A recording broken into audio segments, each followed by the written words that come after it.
Olá, tudo bom? Então vamos para a primeira aula, né? Vamos para o primeiro momento, esse primeiro momento onde a gente vai nos perguntar, né? Quem é esse sujeito, né, que está diante de mim?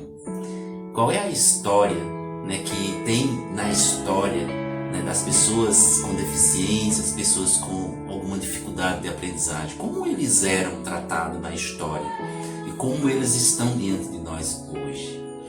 Então, assim, a primeira pergunta que nos vem para o professor, para o estudante, aquele que vai adentrar o espaço da sala de aula, é se perguntar: eu tenho uma criança, né, com necessidade educativa especial. O que fazer? Como ajudar?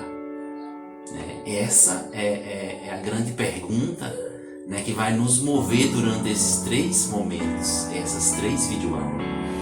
E a intenção é justamente ser um apoio, né? Ser uma referência que você pode ir lá na frente, quando você estiver com essas questões, com essas angústias dentro da sua sala de aula, né, você dar aquele estalo e lembrar que algo foi dito para mim em determinado momento e que possa contribuir. Mas que primeiro eu preciso dizer para você, né, como as crianças, né, na história elas eram vistas, para que a gente possa entender por que hoje existe esse movimento tão grande de valorização, né, das pessoas com necessidade educativa especial. Eu te convido nesse momento a gente adentrar, né, esse mundo que é extremamente relevante. A gente tinha, desde a Grécia Antiga, uma grande questão super importante.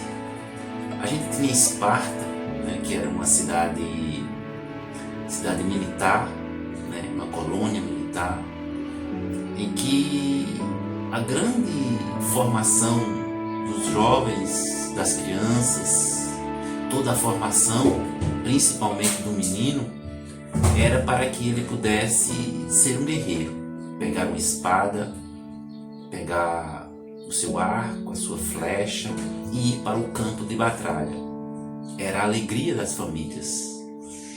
Todas as famílias torciam que seus filhos nascessem bem fisiologicamente, bem fisicamente, biologicamente perfeito. Mas muitas dessas crianças não nasciam perfeitos. E aí, essas famílias eram obrigadas a se desfazerem de seus filhos. A história conta que muitos pais tinham que deixar que seus filhos fossem jogados no abismo, que era como se fosse um grande poço sem fundo. Por quê? Porque não tinha sentido, né? A vida deles era diante de um contexto em que as pessoas deveriam ser soldados e não se assistia à ideia de um soldado imperfeito. E aí a gente vem para a Idade Média no Brasil, principalmente no Brasil. Isso, quando eu falo Brasil, eu estou querendo dizer que é o foco nosso. Mas em todo o contexto da Idade Média, as crianças que nasciam com alguma imperfeição, a gente tinha um processo cultural em que havia um domínio da igreja, em que o conhecimento estava sobre a igreja, há um processo de caça aos hereges, né? E a igreja naquele momento ela compreendia, né? Essa era uma compreensão que era trazida para o entorno de que crianças que nasciam diferente, crianças que nasciam com anormalidade, né? Crianças que nasciam com alguma diferença física, eles eram automaticamente indesejáveis, né? E os processos de escola, de escolarização, estavam atrelados totalmente ao processo de insucesso escolar. E esses seres que eram indigestos, vamos dizer assim, né, eram visto que eles deveriam ser exterminados, né? O poder da igreja era tão grande, né, que todas as pessoas que nasciam com deficiência, elas eram rotuladas automaticamente, né, que foi um castigo do divino, como se aquela criança estaria ajudando a pagar, né, algum pecado, alguma heresia de seus familiares. Essa era uma questão assim que perpassou todo o período da Idade Média, né, e que muitas crianças foram jogadas ao mar, atiradas em precipício, porque única e exclusivamente carregava uma dificuldade, uma deficiência do ponto de vista, né, que não se aceitava aquela normalidade para a época. Isso era uma questão que essas pessoas eram privadas, né? Elas eram privadas de direitos que naquela época não existiam para elas, né? O processo da religiosidade do povo da época os dizia que nascer diferente, né, era possível também de que algo errado, né, com a religiosidade do período e da própria história familiar, e que eles estariam pagando, né, com o castigo chamado com o castigo do divino.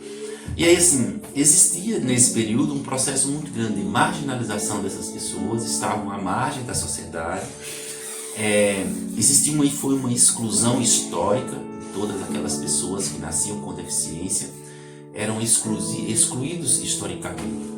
Com o processo da história e com muitas discussões e com muitas reflexões sobre direitos dessas pessoas, já agora, né, em 2008, a gente tem no nosso país, né, no mundo e principalmente no país, em 2008, o nascimento, né, de uma concepção de educação numa perspectiva inclusiva, em que esses sujeitos passam a ter direitos, né, passam a ter voz, passam a ter vez nos espaços educativos, passam a ser levados para o interior da escola e são necessárias que sejam feitas para eles adaptações para que eles possam ter na mesma proporção dos ditos normais o processo de ensino e os processos de escolarização efetivamente vislumbrada como também um direito deles. E aí sim, a educação na perspectiva inclusiva, ela nasce entre nós, nasce no país como uma dívida social. Ou seja, quando se vê a história do que foi feito com milhares ou com milhões de crianças que foram assassinadas ao longo do tempo por não serem iguais aos ditos normais, se percebe que a nível mundial há uma dívida social com esse público. E aí a dívida social é com que todos os países passam também a criar estratégia de inclusão, não mais de segregá-los. Então, na prática, quando o professor ele se depara com um sujeito com deficiência na sua sala de aula, automaticamente gera nesse professor 3 questões importantes: angústia, um desânimo muito grande e uma insegurança. Essas 3 questões que gera, né, no processo de escolarização, em todo o processo de escolarização do professor junto a esse sujeito, é preciso que a gente crie alternativas de como isso pode ser amenizado, porque é uma questão que é presente, gera insegurança, gera desânimo e gera aquela angústia muito grande de saber, será que eu vou dar conta de ajudar esse sujeito que chega diante de mim com deficiência a dar saltos de qualidade? E aí assim, a atuação do professor, ela tem que também ser medida por 3 situações, né, extremamente relevantes. A atuação do professor diante desse sujeito com deficiência, ela tem que ser segura, ela tem que ser assertiva e automaticamente ela tem que ser eficiente. Agora, como o professor está desanimado, angustiado, inseguro, ele pode dar saltos na condição de ter que ter uma postura segura diante daquilo, diante do sujeito com deficiência, se ele está desanimado. Como ele pode ter uma conduta assertiva se ele está inseguro? E como ele pode ser eficiente se ele está desanimado? Então, são essas questões que são extremamente relevantes e que fazem parte, né, dessa nossa discussão. Por quê? quando se tem um sujeito com deficiência dentro do meu ambiente educativo, automaticamente eu fico inseguro e eu me pergunto, como eu posso ajudá-lo? Então assim, nessa primeira aula eu queria e quero trazer essas indagações, essas questões que vai ficar, paulatinamente, tocando o seu ser, entendendo que todas as dificuldades de aprendizagem que estão diante do sujeito, diante dos inúmeros sujeitos que está na sua sala de aula, que está perpassando o ambiente educativo que você é professor ou que você atua, muitos daqueles sujeitos, eles não carregam apenas uma dificuldade de aprendizagem. Muitos desses sujeitos podem ter um transtorno, como um transtorno de déficit de atenção e hiperatividade, podem ter dislexia, podem ter descalculia e centenas de outros transtornos de deficiências. Hoje é muito comum a gente estar recebendo crianças com TEA, transtorno do aspecto autismo. E a gente precisa entender que esses sujeitos, eles chegam diante de nós, querendo, desejando serem aceitos. E assim, esses 3 momentos que a gente vai ter, é a gente refletir isso, até onde eu posso ajudar. Na segunda aula, a gente vai dar continuidade, nos perguntando, como eu posso ajudar? E então, essa pergunta, como eu posso ajudar? Ela tem que partir da nossa sensibilidade humana. Ela tem que partir de dentro para fora. Ela tem que partir do princípio de que o nosso toque próximo a um sujeito com dificuldade de aprendizagem vai dizer para ele que ele é capaz.